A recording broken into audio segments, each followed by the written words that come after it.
Hello friends, मैं कल्पना स्वागत करती हूँ आप सभी का नेरी स्टडी में।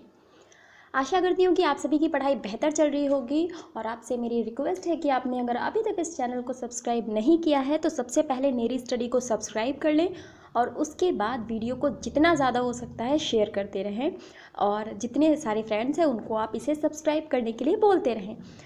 तो आज का जो टॉपिक है, पहले तो मैं आपको बता देना चाहती हूँ, मध्यकालीन भारत का इतिहास हम पढ़ रहे हैं और रही प्राचीन भारत के इतिहास की तो वो मैं आपका पूरा कवर करा चुकी हूँ।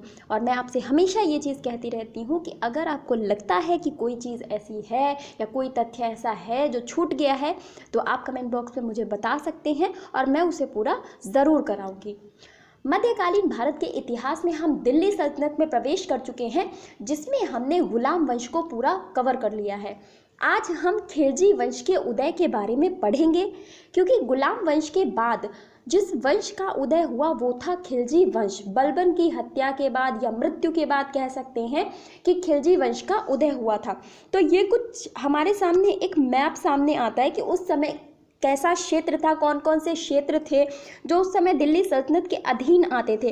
तो ये जो क्षेत्र आप देख रहे हैं ये वाला, और ये जो सिंधु नदी से प्रारंभ होकर आता है ये सारा का सारा क्षेत्र दिल्ली सल्तनत के अधीन था। परंतु यहाँ पर गुजरात, मालवा ये क्षेत्र दिल्ली सल्तनत के अधीन नहीं आते थे। मालवा पर अधिकार कई बार किया भी गया, लेकिन बार बार मालवा क्षेत्र कह सकते हैं कि स्वतंत्र हो जाता था। इसके बाद आप ये देख रहे हैं देवगिरी का औरंगाबाद। मैप थोड़ा सा छोटा है, मैं इसे थोड़ा सा बड़ा कर देती हूँ ताकि आप अच्छे से देख सकें। तो ये देवगिर का दौलताबाद देख रहे हैं। तो यही वो क्षेत्र है। जब आप देखेंगे कि अभी आगे यहाँ पर भी प्रवेश होगा और दक्षिण भारत में पहला प्रवेश तुर्कों द्वारा यहीं पर किया जाएगा। तो ये सारे की सारी स्थितियाँ हम डिस्कस करेंगे आज इस वीडियो के माध्यम से। सो स्टार्ट करते हैं। दिल्ली सल्तनत में खिलजी वंश का प्रारंभ किस प्रकार से हुआ? दिल्ली वंश में खिलजी वंश का प्रारंभ, यदि हम इसकी तिथि देखें तो 1290 से लेकर के 1320 तक इन्होंने शासन किया। किसने? खिलजी वंश के शासन के बारे में हम बात करें तो 1290 से लेकर के 1320 तक शासन चला खिलजी वंश का, जिसमें 3 प्रमुख शासक हुए, जलालुद्दीन खिलजी, अलाउद्दीन खिलजी और मुबारक शाह खिलजी। ये उस समय के शासक थे जिन्होंने शासन किया। जलालुद्दीन खिलजी थे, इसमें अलाउद्दीन खिलजी थे और मुबारक शाह खिलजी था। जलालुद्दीन के समय काल की अगर हम बात करें तो 1290 से लेकर के 1296 तक लगभग 6 वर्ष का इनका शासनकाल रहा, क्योंकि जब ये राजा बना था तब ही ये काफ़ी ज़्यादा वृद्ध था। परंतु इसकी मृत्यु का कारण इसका बूढ़ा होना नहीं बल्कि इसका भतीजा बन गया और उसने इसकी हत्या कर दी। उसके बाद शासक बना अलाउद्दीन खिलजी, जिसने कि अपने चाचा की हत्या की और उसके बाद ये राजा बना। 1296 से 1316 तक इसने शासन किया। और फिर मुबारक शाह खिलजी का शासन लगभग 4 वर्ष का 1316 से लेकर के 1320 तक चलता है। तो सबसे पहले हम बात करते हैं अलाउद्दीन खिलजी के बारे में। जब हम इनके बारे में बात करते हैं तो हमें पता चलता है कि 70 वर्ष की आयु में 1290 ईस्वी में ये गद्दी पर बैठा। जब ये शासक बना तब ये बूढ़ा हो चुका था। जब तक इसको राजा बनने की कह सकते हैं अवसर मिला तब तक ये काफ़ी ज़्यादा वृद्ध हो चुका था, लगभग 70 वर्ष की आयु हो चुकी थी। इससे पूर्व बलबन के लिए ये कार्य किया करता था, तो बलबन के अधीन रह करके ये काम किया करता था। फिर धीरे धीरे करके इसने जैसे ही इसे मौका मिला कि बलबन की मृत्यु हुई, उसके बाद उसके आप कह सकते हैं कि तो ऐसे लोग शासक बने उसके बाद जिनके पास शक्ति नहीं थी, तो ऐसी परिस्थिति का लाभ उठाते हुए खिलजी वंश का उदय हो गया।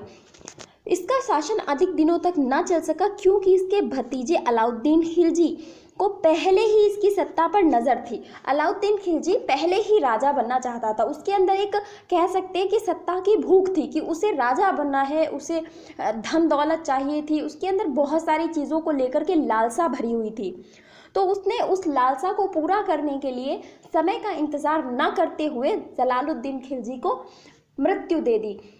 जलालुद्दीन एक धर्मनिष्ठ मुस्लिम था, जो ये कहते हैं कि ये मुजाहिद फ़ी सिबिलिल्लाह के रूप से ये जाना जाता था। इसका मतलब मैं आपको बताना चाहूँगी कि ये उन लोगों को कहा जाता है जो ईश्वर की राह में संघर्षरत हैं। ईश्वर जो राह दिखाता है उनके द्वारा जो कहा जाता है, उसको जो मानने वाला व्यक्ति होता था उसको मुजाहिद फ़ी सबीलिल्लाह कहा जाता था। हालांकि ये बहुत इम्पॉर्टेंट बात नहीं है, लेकिन आप याद रख सकते हैं, क्योंकि किसी भी राजा के बारे में कुछ तथ्य हमें पता होना चाहिए जो हमारा बैकग्राउंड क्रिएट कर सके, बना सके, कि हमें कुछ याद रखना है। इसके बाद अगर हम बात करें कि खिलजी वंश का संस्थापक कौन था, तो वो था जलालुद्दीन खिलजी। इसका पूरा नाम था जलालुद्दीन फिरोज खिलजी। जलालुद्दीन फिरोज खिलजी ये इसका पूरा नाम था। कैकुबाद ने इसे आरिज़े मुमालिक का पद दिया और शाइस्ता खां की उपाधि दी। उपाधि बहुत इंपॉर्टेंट है।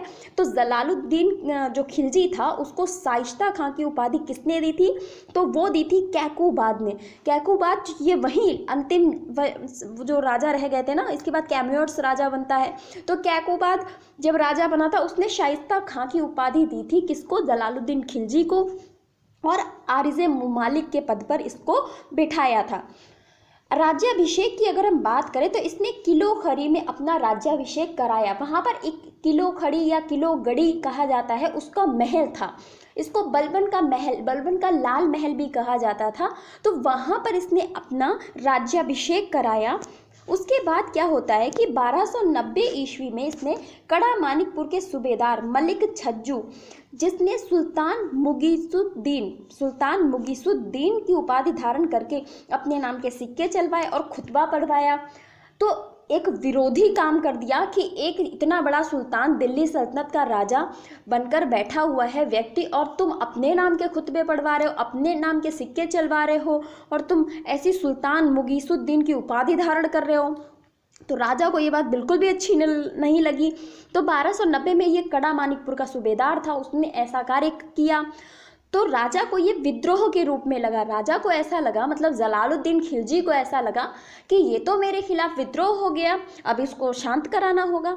तो बस पहुंच गए विद्रोह को शांत कराने के लिए। तो जलालुद्दीन खिलजी बूढ़ा हो चुका था, जाहिर सी बात है युद्ध में उतना ज़्यादा तो नहीं अपना 100% दे सकता है।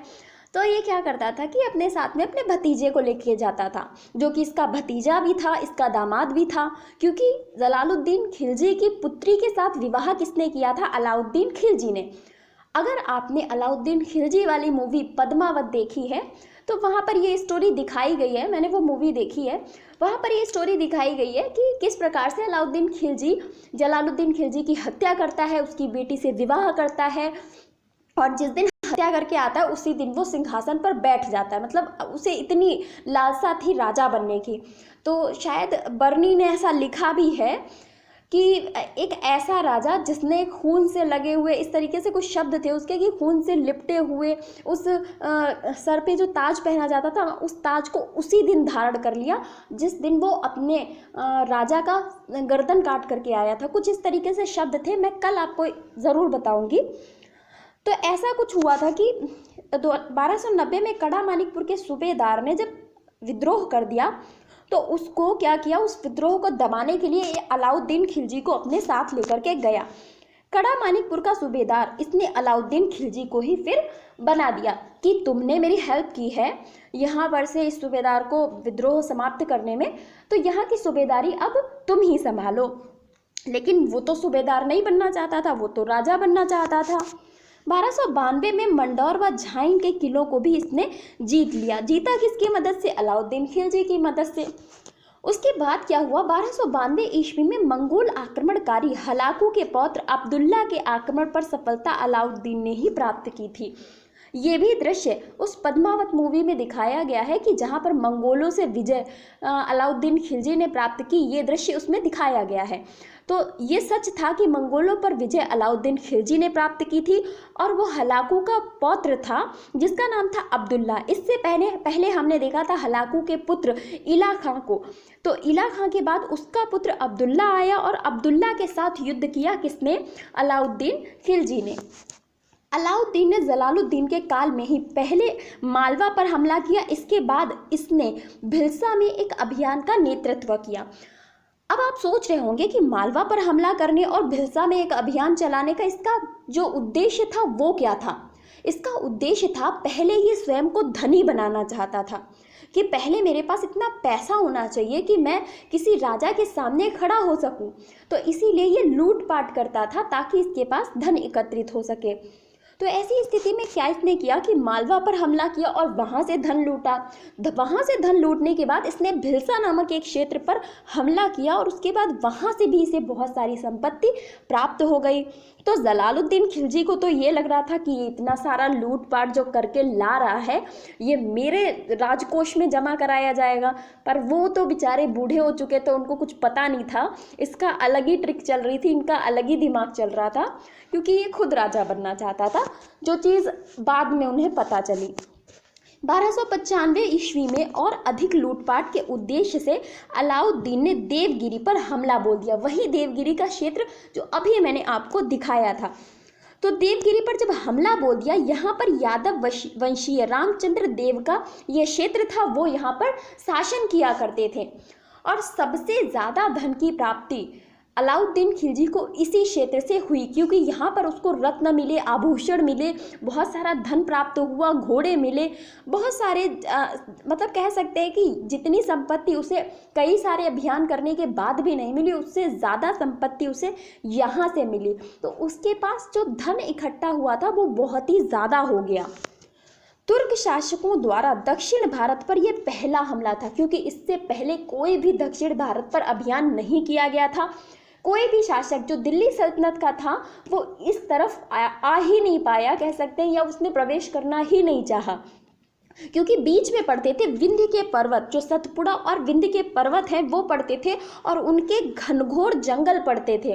तो उनको पार करने की हिम्मत किसी ने नहीं की, परंतु अलाउद्दीन खिलजी क्योंकि इसके आगे पैसा पैसा पैसा नाच रहा था, तो इसने कहा बस अब तो मुझे उस पार भी जाना है, उस पार तो और ज़्यादा पैसा होगा, क्योंकि अभी तक कोई नहीं गया है, तो मैं तो वहाँ ज़रूर जाऊँगा। तो ऐसा इसने दिमाग में सोच करके वहाँ प्रवेश कर दिया और वहाँ से इसे बहुत सारे धन की प्राप्ति भी हुई।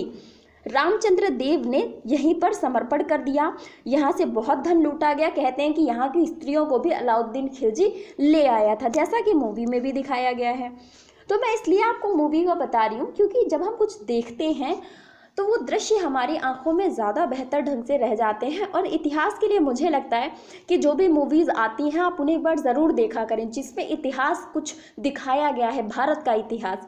तो वो मूवीज़ क्या करती हैं कि हमारे दिमाग में भरी रहती हैं, तो स्टोरी हम वहाँ से भी क्रिएट करके चीज़ों को याद कर सकते हैं। तो फिलहाल अगर आपने अभी तक पद्मावत नहीं देखी है तो आप उस मूवी को ज़रूर देखें। अलाउद्दीन की हम बात करें तो इसने एलिचपुर और उसके खजाने पर भी कब्जा कर लिया। ये भी एक क्षेत्र था, यहाँ पर भी उसने बहुत लूटपाट की और यहाँ का भी खजाना इसने लूट लिया। 1296 में वापस लौटकर अपने चाचा जलालुद्दीन खिलजी की हत्या कर दी इसने, क्योंकि ये हत्या करना ही चाह रहा था। तो 1296 में स्थितियाँ कुछ ऐसी बन गई कि जलालुद्दीन खिलजी को ये पता चल गया था कि ये कहीं ना कहीं राजा बनना चाहता है और मेरी हत्या करना चाहता है। तो जब जलालुद्दीन खिलजी इससे मिलने के लिए पहुंचे, जहाँ का ये सूबेदार था कड़ा मानिकपुर में, वहीं पर इसकी हत्या कर दी गई जलालुद्दीन खिलजी की, क्योंकि अलाउद्दीन खिलजी पूरी योजना के साथ बैठा हुआ था कि जैसे ही राजा मुझे मिलेगा मैं उसकी हत्या कर दूंगा। तो रिश्ते भी यहाँ पर देख सकते हैं कि अपनी ही पत्नी के पिताजी को इन्होंने मार दिया। जलालुद्दीन की बात करें, इन्होंने दीवाने वकूफ़ जिसको कहते हैं व्यय के कागज़ों की देखभाल का विभाग, इसका गठन किया था। तो ये आपसे पूछा जाता है कि दीवाने वकूफ़ की गठन किसके द्वारा किया गया, तो जलालुद्दीन के द्वारा किया गया। व्यय के कागज़ों की देखभाल का विभाग होता है, तो इसका गठन किसके द्वारा किया गया, जलालुद्दीन के द्वारा किया गया था। तो आज मैंने आपको जलालुद्दीन के बारे में बताया, जलालुद्दीन खिलजी के बारे में।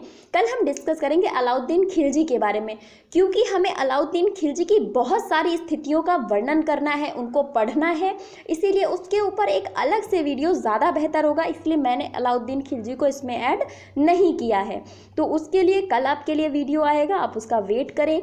आज के लिए इतना ही। कैसा लगा वीडियो मुझे प्लीज़ कमेंट बॉक्स में ज़रूर बताइए। और कल हम पढ़ेंगे पद्मावत की कहानी, जो कि बहुत स्पेशल है और आपको अच्छा लगेगा रानी पद्मावती की कहानी के बारे में सुनकर के। तो कल आप लोग वीडियो का इंतज़ार ज़रूर करें और आज वीडियो को जितना ज़्यादा हो सकता है इसे शेयर करते रहें। Thank you so much.